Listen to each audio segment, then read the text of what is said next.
नमस्कार मित्रांनो, गावरान तडका या चॅनलवर तुमच्या सर्वांचं स्वागत आहे. चला तर मग आज आपण पाहणार आहोत बाजूच्या प्रतीक्षा भाभीला मी कसे पटवले आणि मग तिची पूर्णपणे कशी मारली. मी मॅडी आहे आणि मी पुण्याचा आहे. मी ज्या अपार्टमेंटमध्ये राहतो त्याच अपार्टमेंटमध्ये राहणाऱ्या प्रतीक्षा भाभीची ही मस्त कशी केली ते ऐका. भाभीचं नाव प्रतीक्षा आहे आणि तिचं आकर्षक शरीर आहे. तिची उंची 5.5 आहे आणि ती दिसायला एकदम जबरदस्त माल आहे. जो कोणी तिला पाहिल तो तिचा कार्यक्रम करायला विचार करतो.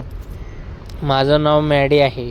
जसं मी सांगितलं की प्रतीक्षा माझ्याच अपार्टमेंटमध्ये राहते, त्यामुळे येता जाता मी तिला पाहायचो. पण मी कधीच तिला घाणेरड्या नजरेने पाहिले नव्हते. पण एकदा माझी बायको माझ्या घराची चावी तिच्याकडे देऊन कुठेतरी गेली होती. जेव्हा मी चावी घ्यायला गेलो, तिच्या फ्लॅटवर गेलो, तेव्हा मी दार ठोठावलं. थोड्या वेळाने दार उघडलं.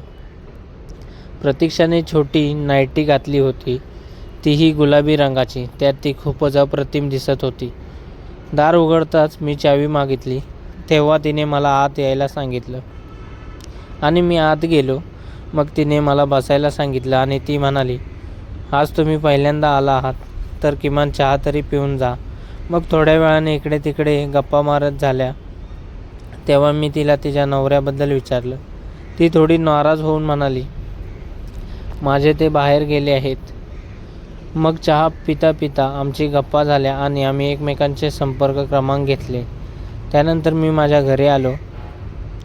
रात्री 8 वाजता तिचा मला व्हॉट्सअपवर मेसेज आला.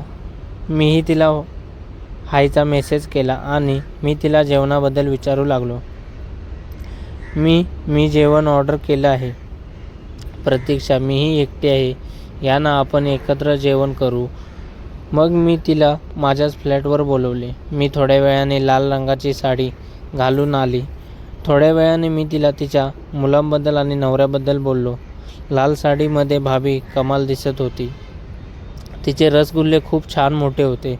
सोबतच आम्ही दोघांनी एकत्र जेवण केले. त्यानंतर मी फ्रीजमधून आईस्क्रीम काढले आणि आम्ही दोघांनी एकत्र खाल्ले. तुम्ही खूपच सुंदर दिसत आहात.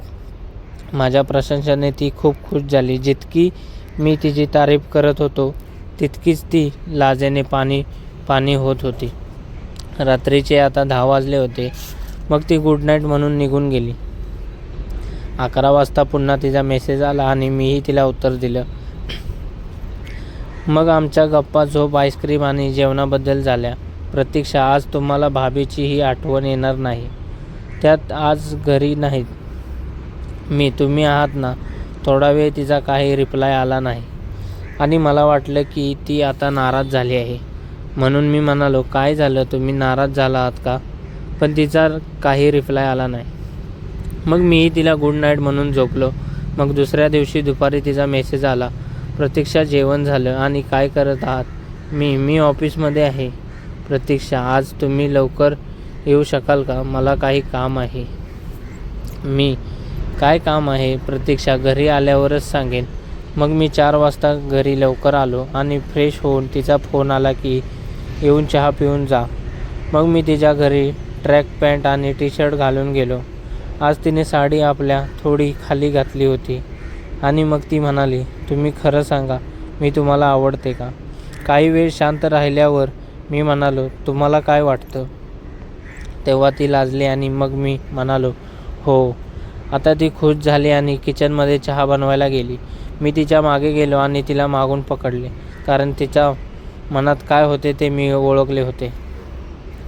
तिला पण कार्यक्रम करायचा होता. मी तिच्या कमरेवर हलकं हात पकडला आणि फिरवला. ती खूपच लाजत होती. मी तिला फिरवलं आणि समोरून तिच्या गालावर हात ठेवला. खूपच गरम होते आणि त्यानंतर मी रसगुल्ले दाबले आणि ती आता माझ्याशी नजर मिळवत होती. मग आम्ही हॉलमध्ये आलो आणि ती एकच कप चहा घेऊन आली. तेव्हा मी म्हणालो, एकच कप का? प्रतीक्षा, तुम्ही माझ्यापासून वेगळे झालात का? मग मी तिला माझ्या जवळ खेचून तिला माझ्या मांडीवर बसवले. आता आम्ही चहा पित होतो. मी तिच्या कमरेवर हात ठेवला. तेव्हा तिने माझा हात हटवला आणि ती म्हणाली, आता नाही, रात्री सगळं करू. चहा पिऊन झाल्यावर ती म्हणाली, चला काय खरेदी करायची आहे. मग मी गाडी काढली आणि तिच्यासोबत मॉलमध्ये आलो. थोडा वेळ फिरल्यानंतर आम्ही लेडीज गारमेंट्सच्या दुकानात आलो. तिथे खूप साऱ्या फॅन्सी लेडीज गारमेंट्स होत्या. सेल्स गर्ल, काय दाखवू मॅडम, प्रतीक्षा नवीन स्टाईल दाखवा.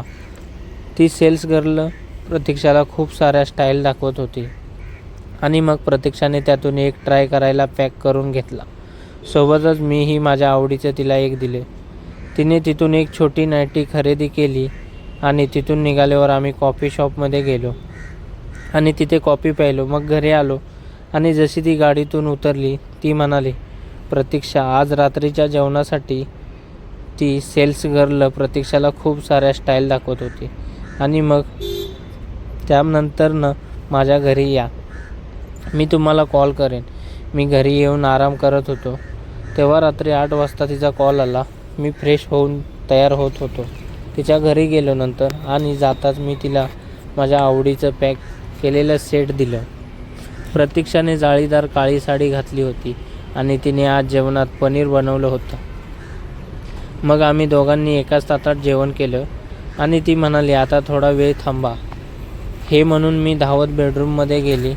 मग तिने मला थोड्या वेळाने आत बोलावलं. तिला पाहून मी थक्क झालो. तिने माझ्या दिलेल्या गारमेंट्स घातली होती. वरून तिने ती छोटी नाईटी घातली होती.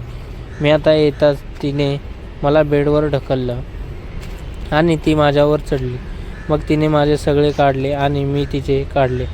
ती खूपच मस्त दिसत होती. तिचे रसगुल्ले दाबायला लागलो आणि एक चावला ती उड्या मारू लागली. ती खूपच गरम झाली होती. प्रतीक्षा, मी आजपर्यंत दुसऱ्या कोणाचा पूर्णपणे आत घेतला नाही, पण मी तिचे केस पकडले आणि पूर्णपणे आणि ती जोरात ओरडू लागली. जसं मी पूर्णपणे आत टाकला तसा ती ओरडू लागली. प्रतीक्षा, कृपया थोडं हळू करा ना. पण मी पुन्हा तिचे केस पकडले आणि मी तिला जोरजोरात करायला लागलो. नंतर काही वेळाने तिचं दुखणं कमी झालं. तिलाही खूप मजा येत होती. प्रतीक्षा, मला बाथरूमला जायचं आहे. पण तिला बेडवरून उठताच येत नव्हतं. मग मी तिला बाथरूमला नेलं. तिचे पाय थरथरत होते. मग मी तिला बसवलं आणि किचनमधून गरम पाणी आणले. मग नंतर परत बेडरूममध्ये घेऊन गेलो आणि एक अजून राऊंड मारला. मला खूप मजा आली. जेव्हा मन होतं तेव्हा मी तिला तिथे जाऊन कार्यक्रम करत असायचो. तर आजची स्टोरी कशी वाटली नक्की कमेंट करून सांगा आणि आपल्या चॅनलला सबस्क्राईब आणि साईडची बेल आयकॉन घंटी वाजवायला विसरू नका. Thank you for watching.